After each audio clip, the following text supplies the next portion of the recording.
Hi to everybody, my name is Steven, and today we're gonna talk about some concepts of the classic thinking of the economists and the coffee farmers of Huila and Cauca.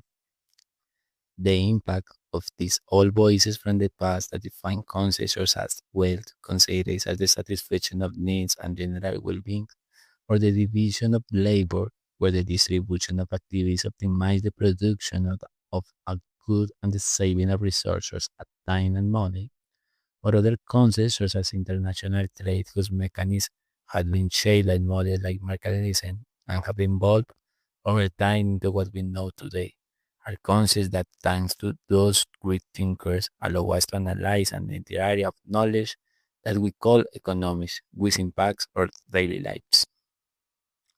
In my region, La Plata Huila, purpose the people who cultivate their coffee don't have the exact definition of this concept, but they evidently carry out daily activities that put into practice the concept that this figure of classical thought took the time to define.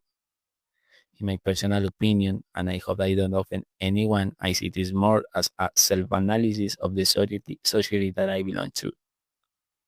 I can help, but I think that we sometimes retains aspects of classical thought from which we are supposed to have already involved, and referring to the less positive aspects of mercantilism and physiocracy. For example, our conception of wealth and the accumulation of gold, silver, jewelry, and other possessions. In my opinion, when we add the use of social media and admire those who flaunt their wealth there, it generates an even greater thought, a sense of poverty and widespread frustration. But if we return to the classical thought, there is also a definition of wealth as the fruit of human labor, capable of satisfying needs and generating well-being.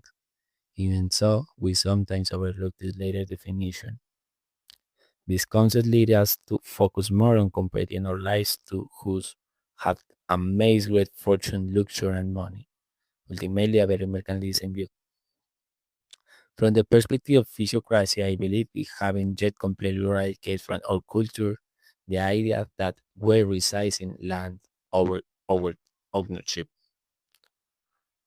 This also brings with it its own problems, such as the large landowners still seen in Colombia, who possess immense amounts of land but don't cultivate it. This distinguishes them from the true classical physiocrats. In conclusion, I believe that as a society we still have much to work on, and I think that activities like coffee production and processing have a lot to teach us. Analyzing classical economics on modern society and our coffee growers.